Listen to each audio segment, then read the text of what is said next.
नमस्कार दर्शकों, स्वागत है आपका। मैं हूं दिलीप जगवानी। गुलाबी ठंड पड़ने लगी है, सेहत का ख्याल रखिए और ये मौसम जो है सेहत बनाने का है, तो जरा गौर कीजिएगा अपने ऊपर और अच्छा और पौष्टिक भोजन करिए, ठंड के मौसम का आनंद लीजिए। आइए हेडलाइंस के साथ खबरों का सिलसिला करते हैं शुरू।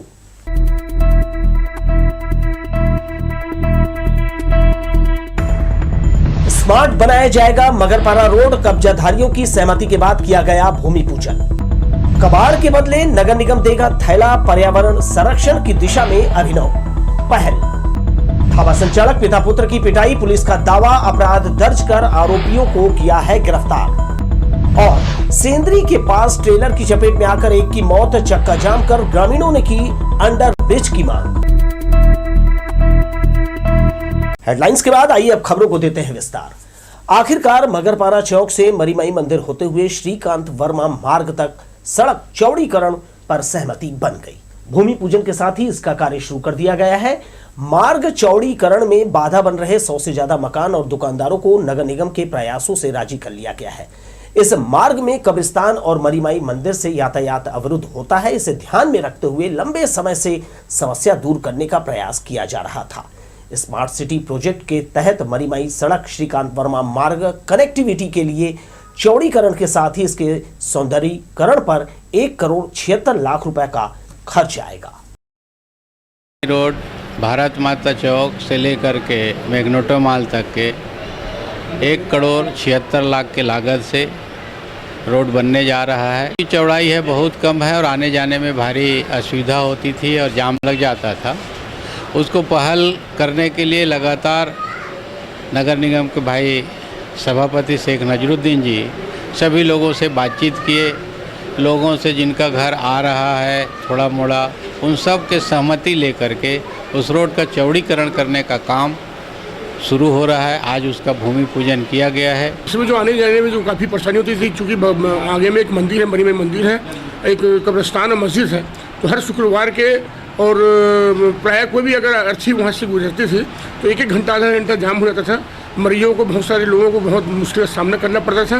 ये महापौर की बहुत अच्छी सोच की नतीजा है। बहुत दिन से वो लगे हुए थे और हम भी लगे हुए थे। मोहल्ले की वालों की मांग भी थी कि रोड चौड़ीकरण होना चाहिए। उसी तरह भी स्मार्ट सिटी के तरफ से वो रोड को बनाया जा रहा है। इधर बिलासपुर नगर निगम में शामिल होने के बाद भी कोनी रोड अंधेरे में डूबा है। निगम ने अब तक इस मार्ग में स्ट्रीट लाइट की व्यवस्था नहीं की है, जिसके कारण हर पल दुर्घटना का खतरा मंडरा रहा है। रात में इस मार्ग पर आवाजाही करने वाले लोग जान जोखिम में डालकर सफर तय कर रहे हैं। इस मार्ग पर अंधेरा होने के साथ ही मवेशियों का डेरा भी सड़कों पर लगा रहता है। मुसीबत का ये सबब बने हुए हैं। नगर निगम और जनप्रतिनिधियों को इस ओर गंभीरता से ध्यान देने की जरूरत है ताकि किसी अप्रिय घटना को रोका जा सके। भाजपा किसान मोर्चा ने गुरुवार को 4 सूत्रीय मांगों को लेकर जिला प्रशासन को ज्ञापन सौंपा। बेमौसम बारिश ने किसानों की चिंता बढ़ा दी है। वहीं किसान मोर्चा द्वारा किए गए आंदोलन के चलते सरकार ने 1 नवंबर से धान खरीदी करने का निर्णय लिया है। मोर्चा ने पूर्व के वर्षों में बारदानों की जो कमी हुई है उसे दूर करने और टोकन व्यवस्था को बेहतर बनाने की मांग की है। छत्तीसगढ़ के सभी जलाशय से रबी फसल की सिंचाई के लिए पानी की मांग भी इसमें शामिल है। प्रकार से बेमौसम बारिश हो रहा है। इस बेमौसम बारिश में जो उचित और सर्वे करवाकर किसानों को मुआवजा दिया जाए, जिस प्रकार से प्रधानमंत्री बीमा योजना हमारे देश में लागू है। हम छत्तीसगढ़ के रहवासी हैं, किसान हैं, हमको भी यह अधिकार है कि हमें और फसल बीमा का लाभ मिले, लेकिन आज पर्यंत तक हमको फसल बीमा का लाभ क्यों नहीं मिल पा रहा है। ये एक मुद्दा है, क्योंकि जो हमारे छोटे छोटे किसान हैं आज बेमौसम पानी के कारण उनका धान डूबा हुआ है। इसको देखने वाला कोई नहीं है, ना प्रशासन के कोई आदमी जा रहा है। भारतीय जनता पार्टी किसान मोर्चा पूरे छत्तीसगढ़ में आज प्रत्येक जिले में जिलाधीश के महोदय को ज्ञापन सौंपने पहुंचे हैं। जैसा कि अभी 1 नवंबर से धान खरीदी का छत्तीसगढ़ सरकार ने घोषणा तो कर दी है, लेकिन पर्याप्त बारदाना और किसानों को टोकन की व्यवस्था के लिए हम अग्रिम व्यवस्था चाह रहे हैं, जो अभी तक सरकार नहीं कर पाई है। बिलासपुर नगर निगम के नए आयुक्त ने जल्दी ही साफ सफाई के मामले में कुछ नया करने की योजना बनाई है। उनके मुताबिक सिंगल यूज प्लास्टिक के खिलाफ अभियान तो चलाया ही जाएगा, साथ ही प्लास्टिक के बदले में थैला बांटा जाएगा, जिससे प्लास्टिक या कैरी बैग का चलन कम हो सके। बिलासपुर शहर में साफ सफाई बेहतर बनी रहे, इसके लिए नए निगम आयुक्त कुणाल दुधावत ने नई योजना तैयार की है। सिंगल यूज प्लास्टिक के खिलाफ के साथ साथ प्लास्टिक के बदले में झोला बांटे जाने की तैयारी की जा रही है। प्लास्टिक के केस में जो है दोहरी अप्रोच इसमें जो है नगर निगम के द्वारा अपनाई जा रही है। प्लास्टिक के जो सिंगल यूज प्लास्टिक के ऊपर भी कार्रवाई भी करी जा रही है। साथ के साथ जो हमारा सफाई का अभियान है क्लीन सिटी में, उसमें भी निरंतर रूप से मॉनिटरिंग की जा रही है और बेहतर सफाई शहर में सुनिश्चित करने का प्रयास किया जा रहा है। इसके साथ साथ जनरेशन और उसके कलेक्शन को ईज आउट करने के लिए प्लास्टिक को मोनेटाइज करने के पॉइंट ऑफ व्यू से हम जो है प्लास्टिक के एक्सचेंज में लोगों को जो है मॉनेटरी बेनिफिट्स या फिर जो है कपड़े का बैग देने का भी योजना जो है CSR से चलाने का प्रयास किया जा रहा है। अगर ऐसा हुआ तो निश्चित रूप से निगम क्षेत्र में साफ सफाई को लेकर काफी कुछ परिवर्तन दिखाई देगा। नवपदस्थ निगम आयुक्त शहर में साफ सफाई को लेकर काफी संजीदा दिखाई दे रहे हैं। अगर उनकी इस योजना में बेहतर क्रियान्वयन हो गया तो शहर न सिर्फ साफ सुथरा रहेगा बल्कि प्लास्टिक की समस्या से भी नागरिकों को निजात मिलेगी। लोकसो टीवी के लिए कैमरामैन जयेंद्र गोले के साथ इरशाद अली की रिपोर्ट। दीपावली पूर्व आवश्यक मरम्मत के चलते 11 दिन अलग अलग क्षेत्रों में बिजली बंद कर फीडर सहित हाई टेंशन तार और अन्य मरम्मत का काम किया गया। CSPDCL ने दीपावली के पर्व के मद्देनजर मरम्मत और मेंटेनेंस के लिए कार्य प्रारंभ किया था। 11 दिनों तक अलग अलग क्षेत्रों में 4-4 घंटे तक बिजली आपूर्ति बाधित की गई और मेंटेनेंस का कार्य पूरा कर लिया गया। रोशनी के त्योहार दीपावली में विद्युत समस्या अब नहीं होगी। नेहरू नगर विद्युत विभाग के कार्यपालन अभियंता ने बताया कि मेंटेनेंस कार्य पूरा कर लिया गया है। त्योहार पर निर्बाध बिजली आपूर्ति की जाएगी ताकि लोगों को किसी भी प्रकार की परेशानी न हो। मेंटेनेंस किया जाता है, उसमें अलग अलग फीडर या अलग अलग 33/11 के भी सब स्टेशन को हर अलग अलग दिन बंद करते हैं, जिसमें एक क्षेत्र का जो सप्लाई है वो 11 बजे से लेकर 3 बजे तक लगभग 4 घंटा बंद की जाती है। और इसमें जो आवश्यक उपकरण है जो ख़राब हैं उसको बदला जाता है, जंपर में कुछ खराबी है उसको बदला जाता है। इसके साथ साथ में 11 kV लाइन, 33 लाइन या LT लाइन में जो पेड़ के डगाल है वो आती है, उसको कटाई छटाई करते हैं ताकि दिवाली के समय निर्बाध विद्युत आपूर्ति हो सके। इस तारतम्य में हमारा जो ये लास्ट मेंटेनेंस आज चल रहा है, कल के बाद में हमारी जो किसी प्रकार का मेंटेनेंस नहीं लिया जाएगा। और इधर सिम्स के यूरोलॉजी विभाग में कोविड काल में काम करने वाले 35 कर्मचारियों की नौकरी पर तलवार लटक रही है। यही कारण है कि सिम्स के डीन ने राज्य सरकार को यूरोलॉजी डिपार्टमेंट में कर्मचारियों की नियुक्ति को लेकर पत्र लिखा है। सिम्स अधिष्ठाता ने बताया कि राज्य सरकार से अनुमति मिलने के बाद भर्ती प्रक्रिया शुरू की जाएगी। बायोमेट्रिक जो मशीन है उसके द्वारा, CC कैमरा के द्वारा डायरेक्ट NMC को चला जाएगा। उसके लिए भी हमको जो बजट प्रावधान कराना है उसके लिए चर्चा करनी है। ग्राम ढेका के मौर्य ढाबा में बुधवार की रात कुछ लोगों ने मारपीट और तोड़फोड़ की। इस मामले की शिकायत पुलिस अधीक्षक से की गई है। हालांकि शिकायत से पहले ही तोरवा पुलिस ने सभी 6 आरोपियों को गिरफ्तार कर उनके खिलाफ कार्यवाही की है। ग्राम दर्रीघाट के पहले ढेका के पीड़ित युवकों ने गुरुवार की दोपहर पुलिस अधीक्षक कार्यालय पहुंचकर एक दिन पहले उनके ढाबे में हुई मारपीट को लेकर शिकायत की। पुलिस अधीक्षक के पास पहुंचे पीड़ित सौरभ मौर्य ने बताया कि रात करीब 11 और 12 बजे के बीच कुछ लोग उनके ढाबे में खाना खाने आए थे और आपस में गाली गलौज करने लगे। मना किए जाने पर उन लोगों ने ढाबा मालिक और उसके पिता के ऊपर हमला कर दिया और उनके साथ मारपीट की। स्टाफ जो है जाके उनको बोला कि भैया गाली मत दीजिए, आराम से बात कीजिए। फिर मेरे स्टाफ को उल्टा गाली देने लगा वो। फिर मेरे जाने पर वो उसको मना करने के बाद समझाने पर वो सीधा मेरे से बहस करने लगा। इतने मेरे पिताजी आए और वो बोले कि जा तू यहाँ से निकल, चल हो गया, बाहर जा। तो फिर वो उनसे भी बहस करते हुए लड़ाई झगड़ा करने लगा। दर्रीघाट का निवासी है गोलू तिवारी और योगेश तिवारी। उसके साथ में 3-4 लोग और थे। वो लोग फिर वहाँ से चले गए। उसके बाद फिर करीब 15 से 20 लोग आते हैं कुछ आधा पौन घंटे के अंदर में और आके सीधा मारा पीटी करने लगे। और उसके पहले ही जब वो लोग थे तो सामान तोड़-फोड़ करने के लिए और बिल भी नहीं दिए थे और सीधा वहाँ से चले गए। मैं थाना गया था, थाना में FIR भी करवाया हूँ, मुलायजा भी हुआ है। उसके बाद में फिर उसको छोड़ दिए। शिकायतकर्ताओं ने तोरवा पुलिस पर आरोप लगाया कि मारपीट करने वालों पर साधारण धारा लगाकर उन्हें छोड़ दिया गया। इधर तोरवा पुलिस ने बताया कि मारपीट करने वाले सभी आरोपी, जिनमें तेजाऊराम कश्यप, बलराम धूरी, अरुण धूरी, योगेश तिवारी, राम नरेश कश्यप सहित एक नाबालिग के खिलाफ धारा 294, 323, 327, 147, 148 और 25 आर्म्स एक्ट के तहत कार्यवाही कर उन्हें गिरफ्तार कर लिया गया है। साथ ही घटना में प्रयुक्त एक बोलेरो वाहन बरामद किया गया है। लोकसभा टीवी के लिए कैमरामैन जयेंद्र गोले के साथ इरशाद अली की रिपोर्ट। 50 साल पुराना जूना बिलासपुर का पुत्रीशाला भवन रिपेयरिंग कर संचालित किया जा रहा है। इसके बाद भी शिक्षा के मंदिर को किराए पर दिया जाता है, जिससे इसकी हालत खराब हो गई है। मरम्मत के दौरान बच्चों की पढ़ाई प्रभावित हो रही है।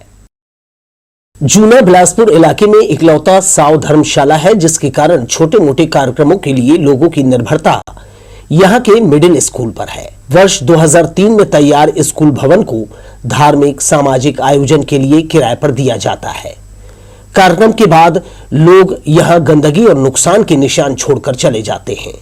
इससे भवन का रखरखाव करना मुश्किल होता है। केवल 17 सालों में स्कूल भवन जर्जर हो गया है। इसके ऊपरी माले की मरम्मत कराई जा रही है। बारिश का पानी जमा होने से सभी कमरों में सीपेज के कारण पानी भरता है, जिससे कक्षा लगाने जगह कम पड़ जाती है। इस भवन में अभी 3 स्कूलों को मर्ज कर संचालित किया जा रहा है। समस्या ये है कि रिपेयरिंग कार्य के चलते सुबह की पाली में प्राइमरी के 70 से ज्यादा और दोपहर में मिडिल कक्षा के 45 बच्चों की बैठक व्यवस्था जैसे तैसे की जा रही है।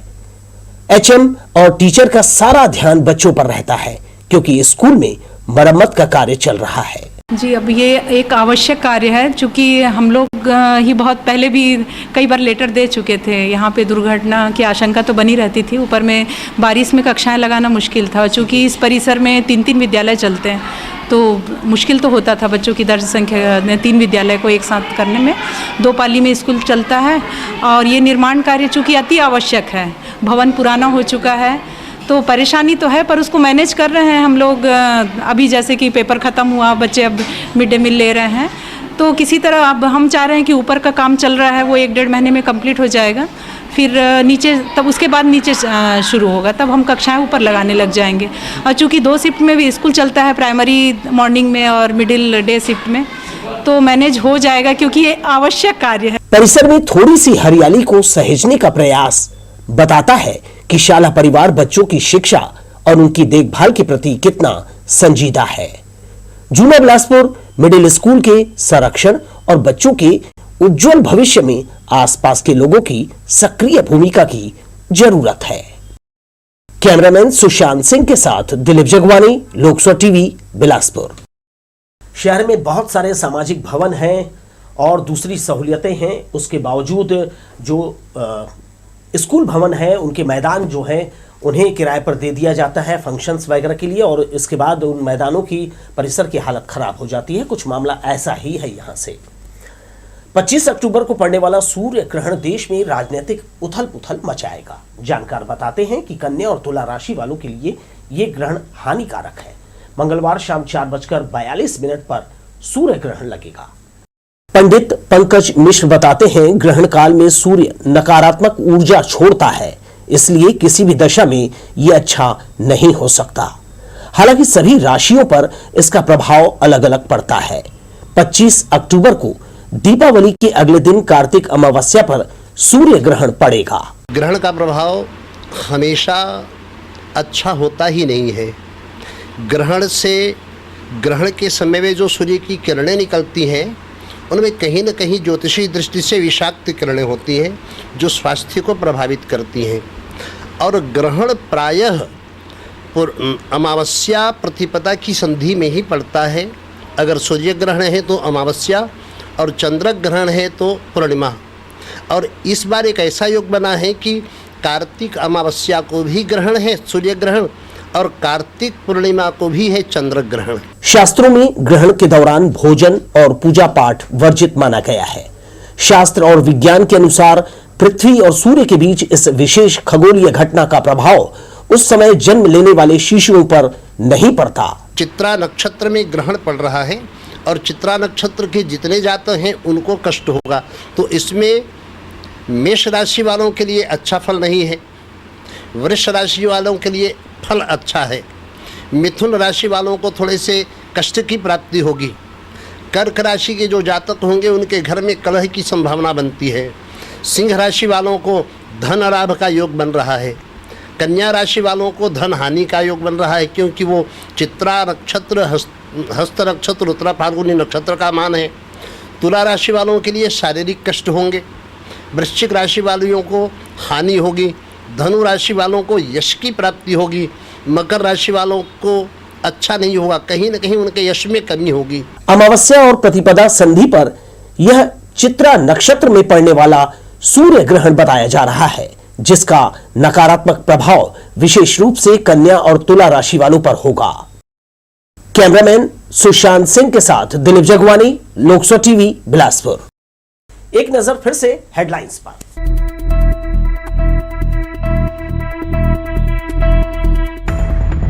स्मार्ट बनाया जाएगा मगरपारा रोड, कब्जाधारियों की सहमति के बाद किया गया भूमि पूजन। कबाड़ के बदले नगर निगम देगा थैला, पर्यावरण संरक्षण की दिशा में अभिनव पहल। ढाबा संचालक पिता पुत्र की पिटाई, पुलिस का दावा, अपराध दर्ज कर आरोपियों को किया है गिरफ्तार। और सेंद्री के पास ट्रेलर की चपेट में आकर एक की मौत, चक्का जाम कर ग्रामीणों ने की अंडर ब्रिज की मांग। ये थी हेडलाइंस। बढ़ते हैं आगे की खबरों में। कोनी थाना क्षेत्र के सेंद्री के पास बुधवार की शाम भीषण सड़क हादसा हुआ। रतनपुर की ओर से आ रहे ट्रेलर ने बाइक सवार 3 लोगों को अपनी चपेट में लिया। इनमें से एक की मौके पर ही मौत हो गई। कोनी पुलिस ने मामला दर्ज कर जांच शुरू कर दी है। कोनी थाना क्षेत्र अंतर्गत सेंद्री में आए दिन सड़क दुर्घटना से लोगों की जानें जा रही हैं। इस मार्ग में लगातार घटनाएं घट रही हैं, जिस पर प्रशासन का गंभीर न होना चिंताजनक बात है। बुधवार की शाम भी एक युवक की यहां पर मौत हो गई। दरअसल सेंद्री में रिश्तेदार के यहां मुंगेली के घटौली से आए बाइक सवार 3 युवक वापस जाने के दौरान ट्रेलर की चपेट में आ गए। बाइक में सवार रामकिशुन साहू, भास्कर साहू और मिलाऊ राम साहू को तेज रफ्तार ट्रेलर चालक ने सेंद्री मोड़ के पास अपनी चपेट में ले लिया। मौके पर बाइक चालक रामकिशुन साहू की मौत हो गई। वहीं 2 लोग हादसे में घायल हुए हैं, जिनका उपचार सिम्स में जारी है। सूचना मिलते ही कोनी पुलिस मौके पर पहुंचकर पंचनामा कार्रवाई की। घटोली के 3 लोग सेंद्री कुछ पारिवारिक काम से आए हुए थे, जो वापस जा रहे थे। जो तिराहे के पास एक ट्रेलर के साथ दुर्घटनाग्रस्त होने से रामकिशुन नामक व्यक्ति का मृत्यु हो गया था। बाकी 2 अन्य लोग घायल हो गए थे, जिनको सिम्स में उपचार चल रहा है। मृतक के बॉडी को शाम हो जाने के कारण मर्चुरी में रखवाया गया है। परिजनों की रिपोर्ट पर मर्ग और अपराध पंजीबद्ध कर आगे की जांच की जा रही है। इधर परिजनों को जैसे ही सूचना मिली, उन्होंने घटनास्थल पहुंचकर चक्का जाम कर दिया। सेंद्री के रहने वाले लोग यहां पर अंडर ब्रिज की मांग करने लगे। किसी तरह समझाने के बाद घटनास्थल से शव को उठाया गया। पुलिस इस मामले में आगे की कार्रवाई में जुटी हुई है। लोकसभा टीवी के लिए कैमरामैन प्रदीप भोई के साथ इरशाद अली, बिलासपुर। कॉलेज काउंसलिंग की बैठक गुरुवार को सिम्स में रखी गई। इस दौरान नेशनल मेडिकल काउंसिल के नियमों को पूर्ण करने सहित विभिन्न विभागों के रिक्त पदों को भरने पर चर्चा की गई।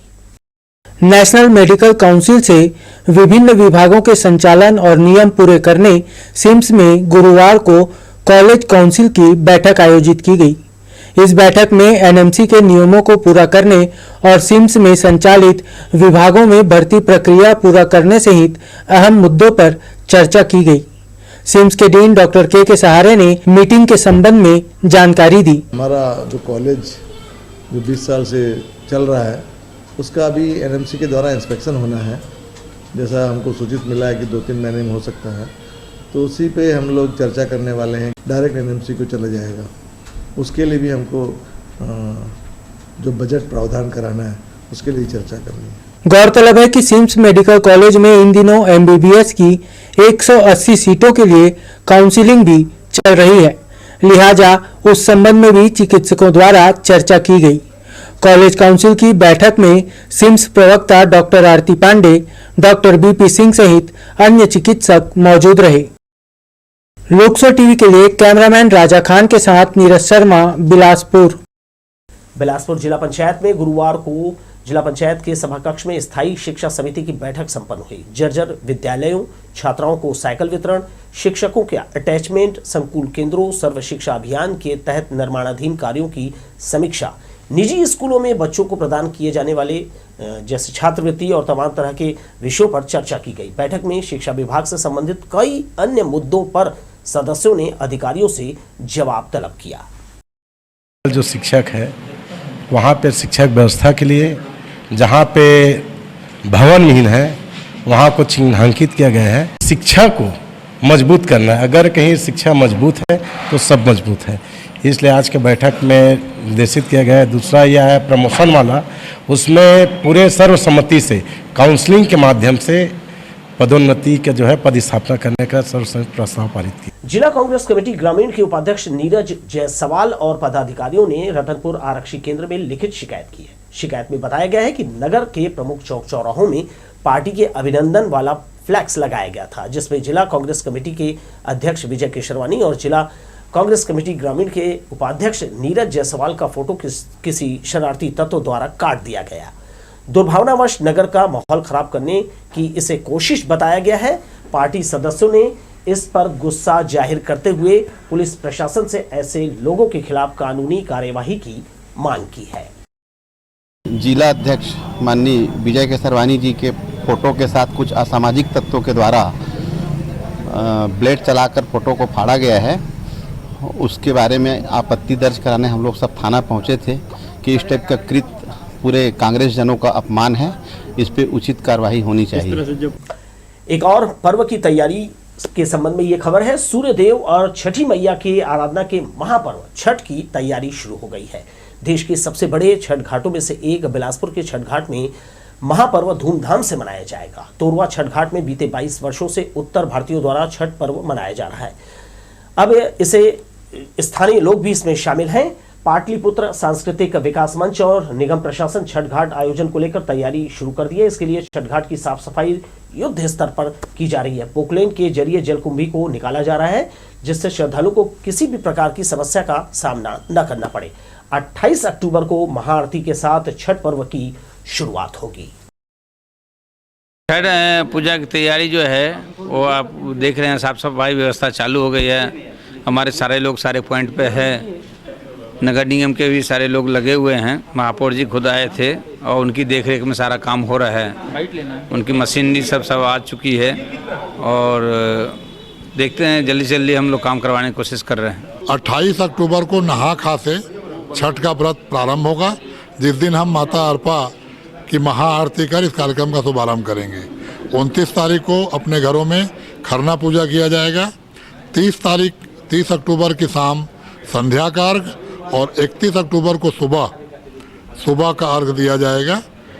सूर्य भगवान की पूजा की जाएगी, छठ माता की पूजा की जाएगी। और छठ पूजा समिति यही प्रार्थना करती है कि बिलासपुर, छत्तीसगढ़ और भारत में समरसता बनी रहे, आपस में भाईचारा बना रहे। और बिलासपुर छठ घाट से ही छठ महापर्व का नाम हुआ। बिलासपुर रेलवे बोर्ड चलती ट्रेन में अब यात्रियों की सुरक्षा को लेकर काम कर रहा है। ट्रेनों में बढ़ते अपराध की रोकथाम, संदिग्ध गतिविधियों पर नजर रखने जैसे कई अन्य घटनाओं पर लगाम कसने दक्षिण पूर्व मध्य रेलवे ने ट्रेन के 190 कोच में सीसीटीवी कैमरा लगाने का फैसला किया है। इन कैमरों की मदद से यात्रियों की सुरक्षा की जा सकेगी। अब तक 110 LHB कोच, 72 EMU के कोच और 8 डेमू कोच में सीसीटीवी कैमरा लगा दिया गया है। इससे यात्रियों का सफर सुरक्षित और आरामदायक होगा। दक्षिण पूर्व मध्य रेलवे अपने यात्रियों के लिए बेहतर सुविधा और सुरक्षा के लिए प्रतिबद्ध है और इसी कड़ी में यात्रियों की सुरक्षा और संरक्षा तथा ट्रेनों में अपराध की रोकथाम, संदिग्ध गतिविधियों का पता लगाने व सुरक्षा कारणों को ध्यान में रखकर दक्षिण पूर्व मध्य रेलवे ने अपने 190 कोचों में सीसीटीवी कैमरा लगा रखा है। इससे न केवल यात्रियों को बेहतर सुरक्षा प्राप्त होगी, बल्कि ट्रेनों में किसी प्रकार की संदिग्ध गतिविधियों की सूचना प्राप्त होने पर इन कैमरों की मदद से डाटा को डाउनलोड करके इसका विश्लेषण किया जाएगा और आगे की कार्रवाई की जाएगी। इस कड़ी में 110 हमारे LHB कोच में लगाए गए हैं, 8 जो है डेमो कोच में लगाए गए हैं और 72 EMU कोच में ऐसी व्यवस्थाएँ की गई है। हमारे आपके लिए जो जिम्मेदार लोग हैं वो कुछ कर रहे हैं, जैसे कि ट्रेनों में सुरक्षा के लिए कैमरे, छठ घाट में साफ सफाई, शहर में नई सड़कें, सड़कों का चौड़ीकरण। ये सब कुछ विकास की ही सीढ़ियां हैं और इसमें हम सभी को भागीदार बनना चाहिए, क्योंकि ये सब कुछ जो हो रहा है हमारे आपके लिए हो रहा है। इस संवाद के साथ ही मुझे दीजिए विदा और आप देखते रहिए लोकस्वर टीवी। नमस्कार।